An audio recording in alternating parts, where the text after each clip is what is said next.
ഇതിൽ പരം വിശുദ്ധിയുള്ള ഏട്ടത്തിയെ ആർക്ക് കിട്ടും? സീതാദേവിക്ക് കാഞ്ചന സീത എന്ന് പേര്, എന്റെ ഏട്ടത്തിക്കോ?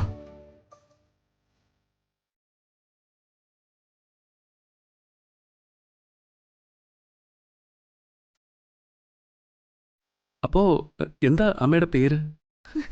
ഞാൻ പറയാം. മോള് പറ.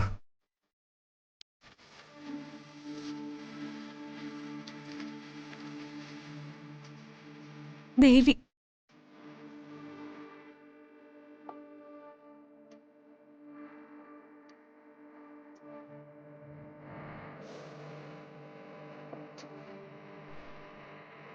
സംശയം എന്താ?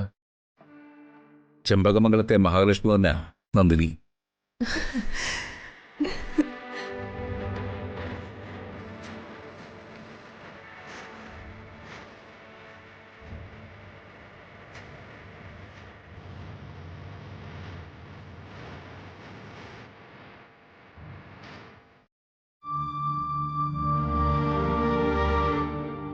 അമ്മ കല്യാണം കഴിച്ചു പോവെന്നുള്ള സങ്കടമാണോ അച്ഛന്?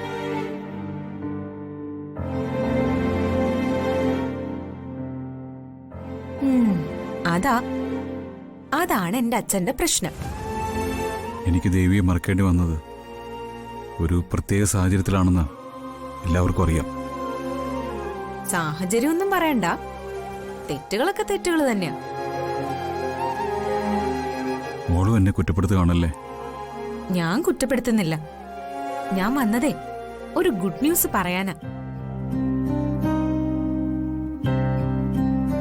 ഗുഡ് ന്യൂസോ? അമ്മ മുത്തശ്ശിയോട് ആ കല്യാണത്തെ എതിർത്തു.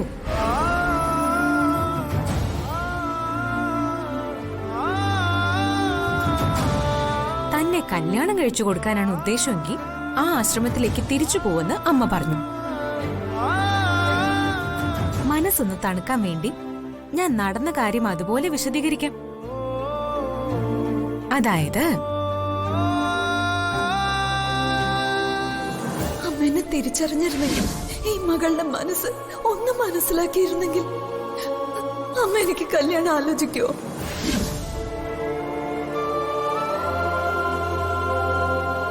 നിനക്കൊരു വിവാഹ ജീവിതം ഉണ്ടാവണമെന്ന് മാത്രമേ ഞാൻ കരുതിയിട്ടുള്ളൂ. അത്തരം സ്വപ്നങ്ങളൊക്കെ എന്നെ ഞാൻ കരിച്ചു കളഞ്ഞു അമ്മ.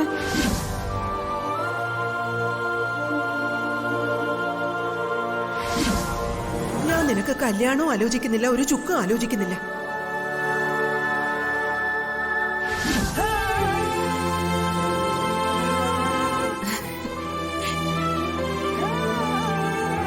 എന്റെ അമ്മയായ അച്ഛന്റെ ദേവി സാധാരണ പെണ്ണൊന്നും അല്ല. My mother is a goddess, no doubt. അച്ഛൻ ഇപ്പൊ ഹാപ്പിയാണോ? ഓ, ചിരിച്ചു കള്ള ജയറാം.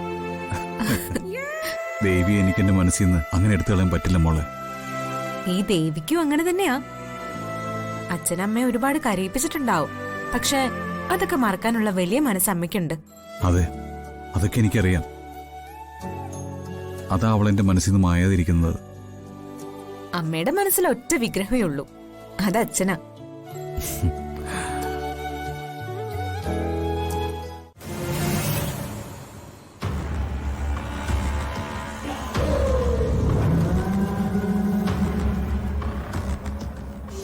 മാനം മര്യാദയ്ക്ക് ഒരു പോലീസുകാരന്റെ ഭാര്യയായിട്ട് ജീവിച്ചിരുന്ന കൊച്ച അതിനെയും തട്ടിക്കൊണ്ടുവന്ന് വീട്ടിലിട്ടിട്ട് അവൻ കള്ളും കുടിച്ച് ചീട്ടും കളിച്ച് നടക്കുന്നു.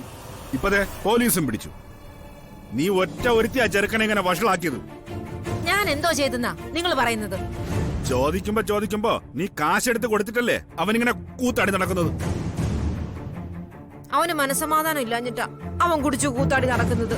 അതിന് ഞാൻ എന്തോ ചെയ്യാനാ? ദൈവമേ, പോലീസിന്റെ കയ്യിലാ കിട്ടിയിരിക്കുന്നത്. എല്ലാ വൈരാഗ്യങ്ങളും വച്ച് അവരിടിച്ച് ഇഞ്ച പരുവത്തിലാക്കും. വിഷമിക്കണ്ടമ്മേ, ഞാൻ പോലീസ് സ്റ്റേഷനിലേക്ക് പോവാം. ചീട്ടുകളിയൊന്നും അത്ര വലിയ കുറ്റമൊന്നുമല്ല. ഞാൻ ജാമ്യം എടുത്ത് അവനെ തിരികെ കൊണ്ടുവരും. അയ്യോ വേണ്ട മോളെ, നീ അങ്ങ് പോണ്ട. നിന്നെ കൂടെ പിടിച്ചവരകത്തിടും. ഞാൻ പോവാം മോളെ സ്റ്റേഷനിലേക്ക്. ആ, നിങ്ങളെ കണ്ട ഉറപ്പായിട്ടും പോലീസ് ഇടിക്കും. കള്ള ലക്ഷണമല്ലേ നിങ്ങളുടെ മുഖത്ത്? ഞാൻ പൊയ്ക്കോളാം. മോളെ ഗിരി എന്നോട് ക്ഷമിക്കണം. അമ്മ എന്നോട് മാപ്പ് പറയുന്നു. എന്ത് കാര്യത്തിന്? ഛേ, എന്നെ വിഷമിപ്പിക്കല്ലേ അമ്മേ. അതല്ല ഗിരി, ഗിരിയെ ഞാൻ വെറുതെ മോഹിപ്പിച്ചു. നന്ദിനിയുമായി ആലോചിക്കാതെ ഞാൻ ഈ വിവാഹകാര്യം ഗിരിയോട് സംസാരിക്കാൻ പാടില്ലായിരുന്നു. അതൊന്നും സാരമില്ല അമ്മേ. അമ്മ ആർക്കും ദോഷം വരുത്താനല്ലല്ലോ അങ്ങനെ ഒരു പ്രപ്പോസലുമായിട്ട് വന്നത്. നല്ലതിനല്ലേ? അതല്ല, ഞാൻ ഗിരിയെ കളിയാക്കിയതുപോലൊരു തോന്നല്. എനിക്ക് ആ തോന്നലില്ലെങ്കിലോ? അതൊക്കെ പോട്ടെ. അമ്മ അക്കാര്യം മനസ്സിൽ നിന്ന് വിട്ടുകളാ. വിട്ടുകളയാനൊന്നും പറ്റില്ല. ഗിരി എനിക്ക് മകനെ പോലെ തന്നെയാ. ഗിരി ഒരു കല്യാണം കഴിച്ച് കുടുംബമായിട്ട് ജീവിക്കണം. ഞാൻ മാട്രിമോണിയിൽ ഒരു പരസ്യം കൊടുക്കാൻ പോവുക. അമ്മേ, ഞാനൊരു വിവാഹത്തെക്കുറിച്ച് ചിന്തിക്കാത്ത ആളാ. അമ്മ അന്ന് അങ്ങനെ പറഞ്ഞപ്പോ ചെറുതായി ഒന്ന് മോഹിച്ചു പോയി. അത് സത്യ. കുട്ടിക്കാലം മുതല് ഞാൻ കാണുന്നൊരു പെൺകുട്ടിയാ നന്ദിനി. നന്ദിനിയുടെ സ്വഭാവം എനിക്കിഷ്ട. മോഹിച്ചത് അതുകൊണ്ടാ. ഓരോരുത്തർക്കും ഓരോ തലവിധിയല്ലമ്മേ. എനിക്കൊരു വിവാഹ ജീവിതം ദൈവം വിധിച്ചിട്ടില്ല, അത്രയേ ഉള്ളൂ.